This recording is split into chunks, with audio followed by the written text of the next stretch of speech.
Welcome, welcome, amazing entrepreneurs. I am so excited that you're here today. We are going to talk about something that is very necessary when you run your own business, productivity. How much are you getting done every single day?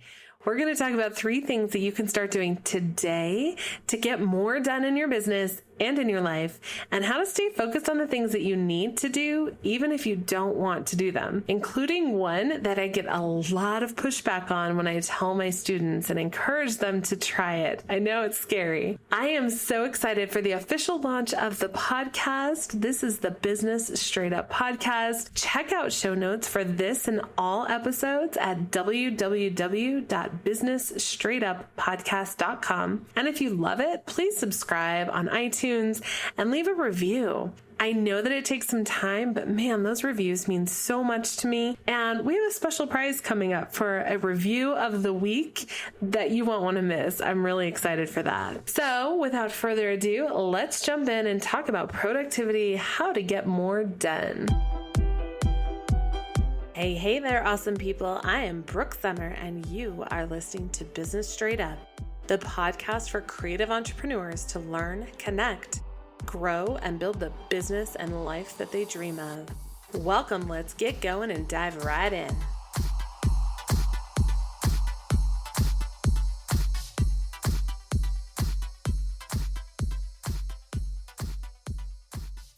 Hello, amazing entrepreneurs. Welcome to this episode of Business Straight Up, the podcast with business help for creative entrepreneurs and photographers. Today, we're going to be talking about productivity. I really don't like the word hack. I feel like it just sounds fake to me, like you're trying to hack something. I don't know, like you're trying to figure it out. And really, we're all just trying to figure this out, right? So I want to talk a little bit about productivity, and I'm going to go into specifically 3 things that you can start doing today to help you get more done. Because I know that it seems like so many people have told me that it just seems like I have endless energy, and that's not true. I actually have an autoimmune disease. I have psoriatic arthritis. And so dealing with that in running my business is a challenge. And so I work really, really hard to get as much done as possible in a very small time frame. So let's talk about productivity. I want to take you back,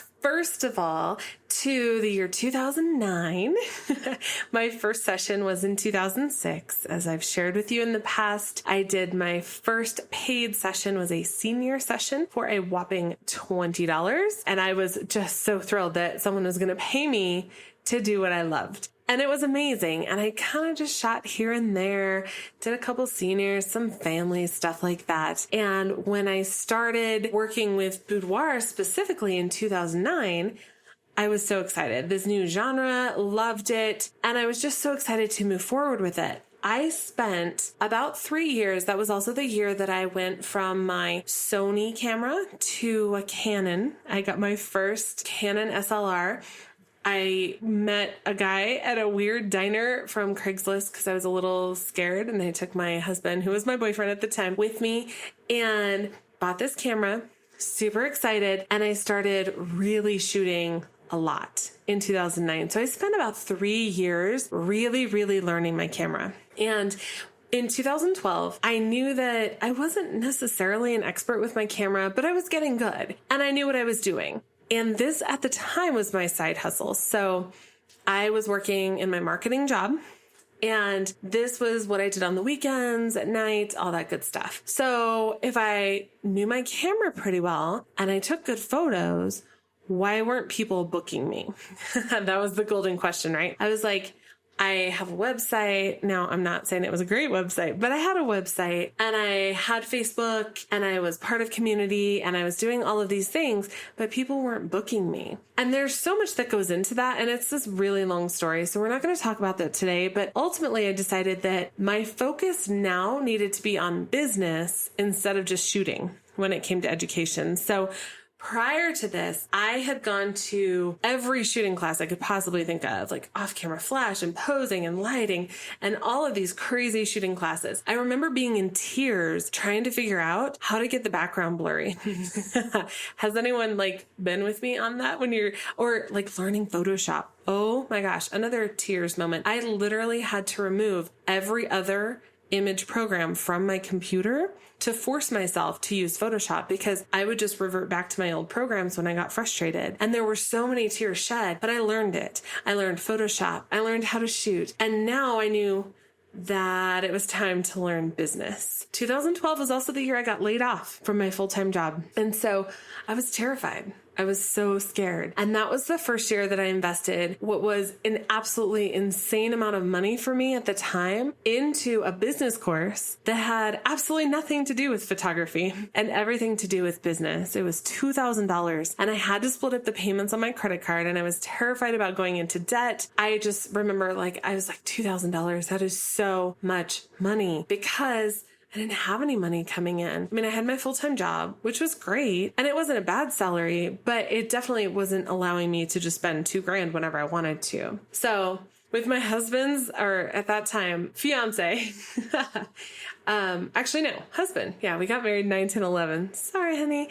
At that time, we were married. With his blessing, I invested about $2,000 into this business course. And it was terrifying. It was so scary. And that was also the year that I decided to start tracking my time. I wanted to see where I was really spending my time and what I was doing to waste time that could be spent elsewhere in my business. So at this time, I had heard Sal Sankata talk about outsourcing. And I wasn't outsourcing yet, but the statement that he made about having someone else do certain tasks so that you could spend time doing things that will actually change your business, bring in revenue, really stuck with me. So I wanted to see how I was spending my time, which is kind of a scary prospect. If you've never done it before, it is kind of a scary prospect to be really, really honest with yourself about your time and say, maybe I shouldn't be doing that. That's hard to do. So I wanted to see where I was wasting time and where that time could be spent elsewhere in my business, to be marketing, to be building partnerships, building relationships. I wanted to see where I could spend time actually building my business and getting my name out there instead of wasting it on social media and Facebook specifically. So I went through this business course. And I tracked my time religiously using FreshBooks. And they have a free option. You can track your time. And it also includes categories. So you can really nail down the specifics of what you spend the most time on. Which, again, kind of scary, but it was necessary. I needed to do this audit of my time to see where I was spending this time and what I could be doing instead. So what I learned, I tracked my time for about a year.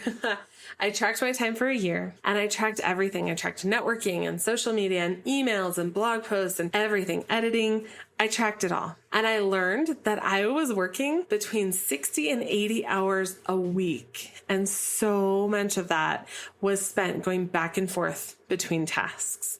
I would spend an hour blogging and then switch to an hour of email, and then switch to an hour of editing, and then switch, just going back and forth all over the place. And I know that we tend to get this shiny object syndrome. So if I was working on, let's say, blogging, and I'm like, oh, I really want this photo for this blog post, then I would go and find the photo and say, oh, that's not edited the way I want. And then I end up editing like 20 photos instead. And we're just going back and forth so much. Our culture really feeds this need to kind of go back and forth because we have so many apps on our phone and so many things that are pulling for our attention. Now, let's talk a little bit about what that means. We call it multitasking, right? And I have had some arguments with loved ones about multitasking. And these people that I adore have told me that multitasking is a fallacy and that it's not true. And I have fought this to the death, what it seems like, because as a mom, multitasking is a must. It is just part of our everyday lives. You can't be making dinner and watch your kid pick up a super sharp knife and be like, nope, I got to focus on dinner. It just doesn't work that way. So as a parent, as a mother, multitasking is a necessity. However, when it comes to business, I'm going to tell you something you probably don't want to hear. If you continue multitasking, you are shooting yourself in the foot when it comes to your productivity. And here's why.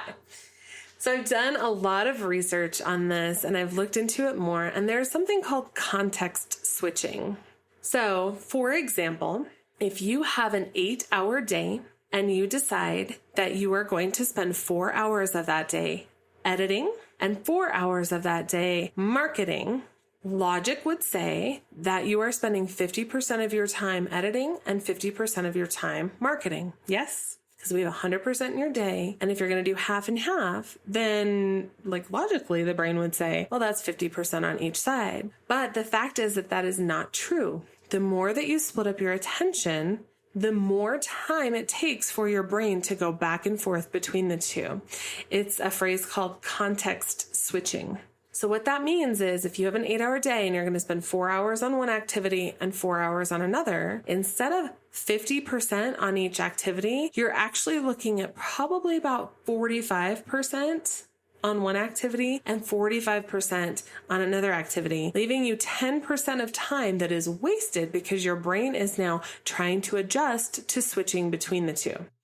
It's really, really fascinating. I could go all neuro geek on you and tell you more, but that is basically the rundown of what context switching means. And in the show notes, I will give you the link to a video that kind of outlines it in more detail. So basic overall idea is that when you are switching back and forth between tasks, you are losing so much of your productivity time because your brain now has to adjust to moving to a different task. You will get so much more done if you avoid the multitasking. So let's go into 3 things that you can do right now, that you can implement right now to help you be more productive in your business. First, and if you are a part of my Facebook group, you've heard me talk about this before. It's something that I had to learn the hard way. And I want you to learn from my mistake so that you don't have to make it yourself. So the first recommendation that I have for you is to plan your day. This is so important. Some people like to do it the night beforehand, and that's fine. Personally, I do it in the morning. Sometimes I'll do it the night before. It just depends on my work schedule. But I want you to plan your day. This is especially important for me because right now I only work with clients 2 days a week. So my business is set up specifically to put everything into these 2 days, and it's very, very important that I plan my days. Every single day when I make this plan, I write it out in my planner, and you guys have probably seen, I love the Desire Map Planner by Danielle Laporte, but any planner will do. You can even just use one of those cheapy spiral notebooks from Walmart or whatever. Write it down. Plan your day. Decide what times you're going to work on certain things. Even if you don't have clients, if you write down what time you're going to be doing certain things, it will help you so much. I'm going to talk about why in just a second, but I also want you to decide when you're planning your day, think about your big 3. So this will be 3 things that you have to get done that day, and you'll feel like you just kicked ass. Like that was a good day, you were productive, and I want those big 3 things to be things that will move you forward towards your goals. So do not let these big 3 things be something like return someone's email, because that's crap. Don't fall into that trap. Decide on 3 things every day that you want to accomplish that will help move you forward towards your goals. And that will be part of your planning when it comes to planning your day. And I want you to write them down every day. I have colored pens because I prefer color. And when I finish one of my big 3, for the day, I will cross it off with a different color so that it's very obvious that I finished it. And it just helps me feel like I got more done. And then you feel better about yourself too. You're moving forward. You're doing an amazing job. And you know that you're really working towards what you want to have in your business and your life. Now, I resisted this so much. I'm very much a free spirit. Like, I just want to do what I want, when I want. And even though I am kind of a combo type A free spirit, which I know is a weird combination, I don't want to stick with a plan. I don't want to have this rigid idea of what I have to do. I want to do what I feel like, and I don't respond very well to constraints. However, that is why this works so well for me, because I plan my day that day. So it's not like I'm saying every Tuesday I'm going to do this, or every Thursday I'm going to do this. I plan my day that morning. That way it is still somewhat of a free day and I can decide whatever I want to do. It's not very rigid. I decide what I'm going to do that morning and I stick with it. It can be different every single day, which is what I love. Now let's talk about the timing. So if I have, for instance, tomorrow morning, I have a full morning that's a work morning, meaning I don't have any clients, I don't have any interviews. It is strictly a work morning. And I will still plan that morning out. And here's why. Parkinson's law says that work expands to fill the time available for its completion. Now, Parkinson's law comes from the 20th century British scholar C. Northcote Parkinson. And basically what that means is that when you have a specific task that needs to be done, when you have a deadline, the task will fill to fit the amount of time that you have before that deadline. So people fight me on this all the time, and I always ask, if you have homework that needs to be done by Tuesday, when are you going to be doing that homework? Chances are your answer will probably be Monday or Monday night.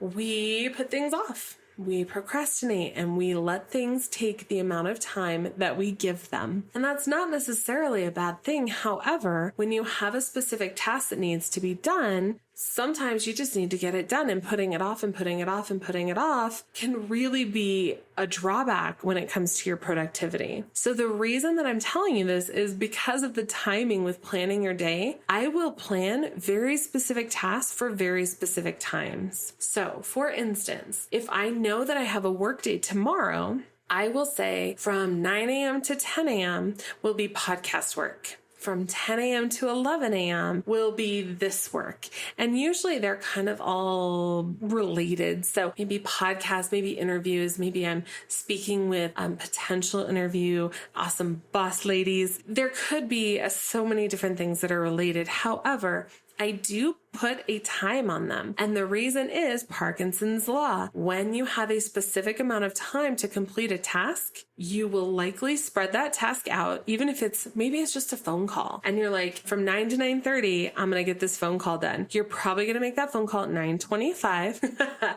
because you're going to put it off. So having an end time to a specific task that I need to do gives me a deadline. It tells me that I need to have it done by this time, because at that time, I'm moving on to something else. That has been huge for me. I know it sounds so silly, right? Like, duh. But it really, really, really helps. If you set an end time and you have a specific amount of time that you have to do a specific task, it will help you get so much more done to set an end time, to set a deadline when you need to have that task done. So, let's talk about one more thing that kind of fits in with this first recommendation when it comes to productivity, and that is planning your week. So this kind of goes against my free spirit. And again, I fought this for a long time, but as my kids get older and they start to have things of their own that we need to plan for, this is really important for our family. So either Sunday night or Monday morning, I will look at my calendar for the week and I will do a very loose plan for the week. So for instance, Mondays are usually my family days. And by family, I don't necessarily mean spending time with my family, but working on things that help my family. So things like meal planning or making sure the cleaners are coming whenever they're supposed to. If they're coming this week, we need to pick up, make sure that they can get to where they need to go, and checking the kids' schedules. Do I need to make sure someone is picking them up on a certain day of the week? It's all family stuff. And for anyone that has children, you know how frustrating that can be. And even if you don't have kids, if your life is busy and you're at a busy season in your life, you probably still have several plans. Oh my gosh, look at this. I have this going on this weekend. That means that this week I need to do this, this, and this. And setting aside some time where you can really focus on that stuff will help you just get it all done. Just get it done, get it out of the way. And for me, that is usually Mondays. I don't usually take clients on Mondays. It's pretty rare. And that is the day that I really spend making sure that my home is running well and my kids are taken care of. And yes, this is very much like a constantly just growing task, but Monday is the day where I can really put into place plans for that to happen and happen successfully. So Mondays are usually my domestic days. And when I'm doing this week planning, I plan on that. And then Tuesdays right now are work days. in the summer, that will change. Wednesdays are client days. Thursdays are client days. Fridays, sometimes client days, but usually that's the day that I take to go do something fun with my kids. So my family day on Monday is usually not super fun stuff, but it's stuff that needs to get done. And then Friday we go do something fun. So it really helps me to look at my week and kind of group things together, which actually takes us very beautifully into number 2, the second thing that you can implement right now to help your productivity, and that is batching.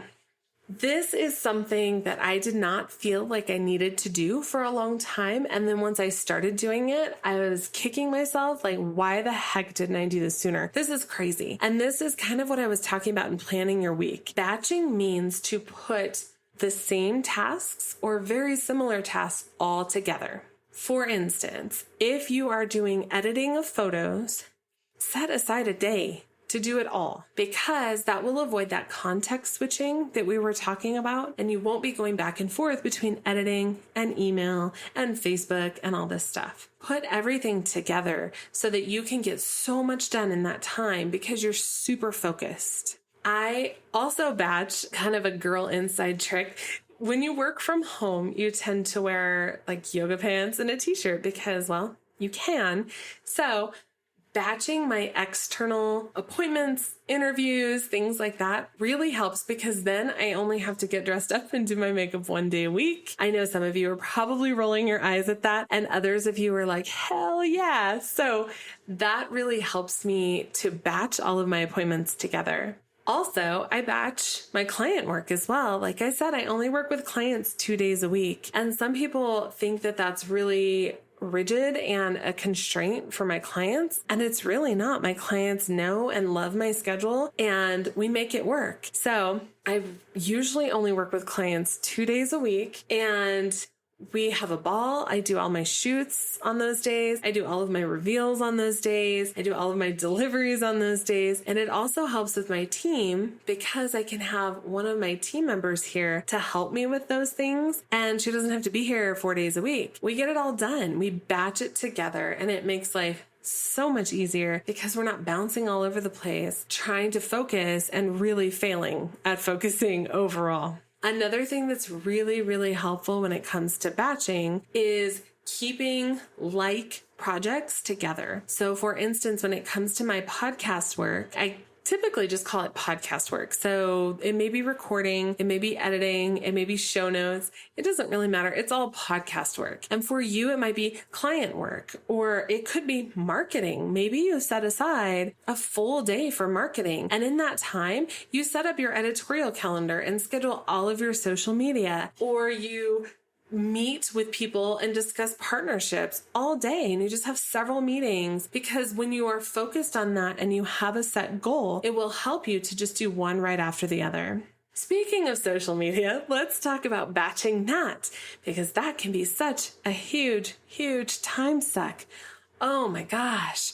Batching social media, not only do we schedule social media posts, but I will set a specific amount of time that I go in and interact in my groups. I do not want to be on Facebook all day. It kills my day, and it means that I don't get very much done. So I really, really try to batch it. Now, I'm not always very good at that because we all get that, ooh, something shiny kind of thing going on, and I am definitely included in that. But it really, really helps to batch it, put it together, and stick to it. If you know that you only have a few hours to work on a very specific project, get it all done. Get it in there. It fits very well with planning your day and planning your week to batch everything, and it will really, really help you to get so much done. All right, let's talk about number 3. So far, just to recap, number 1 was planning your day, having your big 3, and planning your week. Just give yourself a loose plan. And number 2 is batching everything that you have to do so that you can stay focused and not have to worry about going back and forth. And number 3, the final recommendation that I have for you, and believe me, I could talk about productivity all day long with all the things that I've learned, but these are the big 3, is email and Facebook messages. So if you know me at all, you know that Facebook messages and I are not friends. We don't get along. It doesn't work half the time for me. It is such a drain in so many ways. I do love email. I communicate primarily with my clients via email. It just makes things easier for me, but I do not live in my email inbox. And when I talked about this in my Facebook group, so many people were like, what? It is something that I really had to buckle down on. It is not easy to do. And when you are working with your clients primarily via one method of communication, to only check that one method once a day, that was hard. I had to tell myself over and over again that the world was not going to end if I did not check my email 25 times a day. We check our email way too often. And so many business owners think that you have to live in your email box. And I'm here to tell you that that is not true.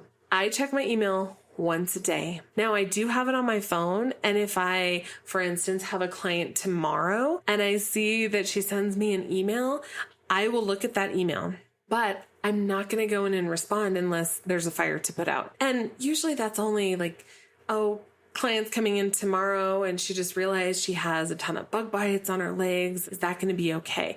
Little things like that. Or if it's one of my stylists that is scheduled for this week coming up and she has a family emergency and she has to cancel, I need to know those things right away. But generally speaking, I only check my email, respond to clients, respond to inquiries once a day, 5 days a week. I don't do it on the weekends either. That can be really hard to swallow.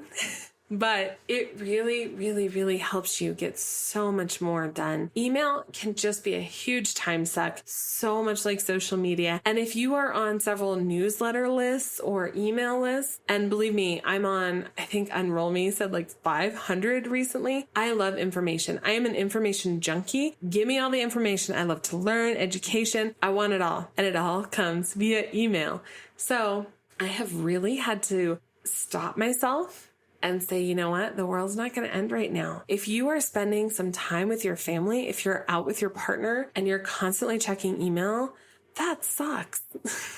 If someone was not giving you their full attention, it wouldn't feel very good. I think about the time that I lost with my kids, constantly worried about checking email, and I'm just so not okay with that. So think about your email and think about truly how often you have to check it. And if you are not okay with once a day, then make it twice a day, but set a time. Tell yourself you're only going to check your email at 10 a.m. and maybe at 3 p.m. That way you can start your day a little bit and then end your day a little bit. But really, email is someone else's to-do list. It is not your list. Your email is not what's going to move you forward in your goals and the things that you want to achieve with your business. And you have to be very, very careful not to let it run your day. So I want to talk about a few questions that I got when I said I only check my email once a day, because I feel like people were so up in arms about this and they were freaking out. So let's talk about that. Someone asked me if I have an autoresponder for my email so that people know that I won't get back to them right away. And the short answer is no. Now, I do work with Pixify so that anyone who inquires with me about booking with me will get an auto response if they use the form on my website. But if they just email me directly, I do not have an autoresponder. I actually don't care for autoresponders unless I'm on vacation or something. I just feel like they're very impersonal and I would rather give someone a personalized response. So they will be okay waiting. Checking it once a day means that they will not go more than 24 hours without being responded to. And when I'm in my email, a lot of times what happens too, so I tend to check my email at about 1 or 2 p.m. in the afternoon. And a lot of times what happens is while I'm spending the half hour checking my email and going through and responding to everything, people will also respond back. So we almost have kind of a conversation going during that time. So then they get a really fast response from me. If I'm in my email, they're going to get that response really, really fast right away. And if I'm not, it's okay. It's going to be less than 24 hours until I respond to them. And I'm perfectly okay with that. I think that we have convinced ourselves that people are going to freak out if we don't answer right away. And I've even said this in my Facebook group with my clients. If you are upset with me because I do not respond to you within an hour of your email, you're probably not the right fit for me. I am first and foremost a mom and a wife, and I am not going to spend my entire day checking my phone email just to make sure that I don't miss something. My ideal clients, my dream clients, the ones that I love to work with the most, understand this and they accept it and they actually really admire it. They're really glad that I don't do that. They want to work with someone who will give them their full attention instead of being constantly distracted by their kids. So when I am responding to their email, they are getting a thought out response. I am focused on them. I'm not sitting on my couch checking my email while my kid is climbing on me and I'm trying to figure it out. They know that when I am working with them, I am focused on them, because when I'm not working with them, I'm focused on someone else, and they're okay with that. So, number 3. Do not check your email and Facebook messages all day long. Check them once a day. If that makes you truly uncomfortable, let's go with twice a day, and maybe you can narrow it down to one in the future. I promise you, the world will not end. It will be okay. So, just to recap, the 3 recommendations that I have for you to really get so much done when it comes to productivity and moving yourself forward in your business towards your goals instead of towards someone else's goals for you. First, plan your day, decide on your big 3, and also plan your week. Batch those things together, which is number 2, batching, so that when you're planning your week, you can look at the week and say, today is a business day. Today is a family day. Today is an editing day. It will really help you by batching like tasks together, because you'll understand what's coming and you'll be able to focus on that. And number 3, the controversial one, the one that everyone gets upset about, check your email once a day. Facebook messages too. Once a day is plenty. You do not have to live by your inbox. Let someone else handle it if you want to outsource, or if you're not going to outsource, which that's one thing I'm not comfortable with outsourcing just yet, only check it once a day. I hope this has been helpful for you. I know productivity is something that we struggle with, especially as creatives, because we don't want to think about tasks that need to be done, right? We want to think about the big picture and what is this going to look like when it's all done. We're dreamers. We are absolutely dreamers. We want to dream about the amazing things that can come from the work that we do. But that work requires sometimes these little tasks broken down that are so menial and tedious sometimes to us that we put them off. And we put them off and we put them off. And I promise you, if you follow these 3 recommendations, it will help you get more done throughout your day so that you can grow your business and really design your life the way that you want it. So, I really, really hope that this has been helpful for you. If you loved it, would you do me a favor and hop onto iTunes and leave a review? I know you may not be an iTunes fan. I get it. But those reviews mean so much and they warm my heart. Seriously, have brought me to tears. I thank you so much for your reviews. We're going to start doing the review of the week, and I have a special present for you that'll be so much fun. And I would love for you to subscribe. Leave a review, let me know what you think, and also let me know what you want to learn. I feel like sometimes I want so much to help people and impact lives that I kind of get overwhelmed by that. And I'm like, I just want to show you all the things and I want to teach you all the things. And we got to break it down. Little bite sizes, little chunks, so that I can help you build and design your life and your business so that you can do it on your terms and set yourself up for success based on what success means to you. So, check out the show notes at www.businessstraightupodcast.com and subscribe, leave a review. If you have any questions, we have a Facebook group that has amazing people and I am there often. We go in, we chat, we talk, I answer questions. So check us out, Business Straight Up. And I hope that you have an amazing day. Get lots done and focus on whatever you need to focus on, even if it's just loving on your family. Have a wonderful day.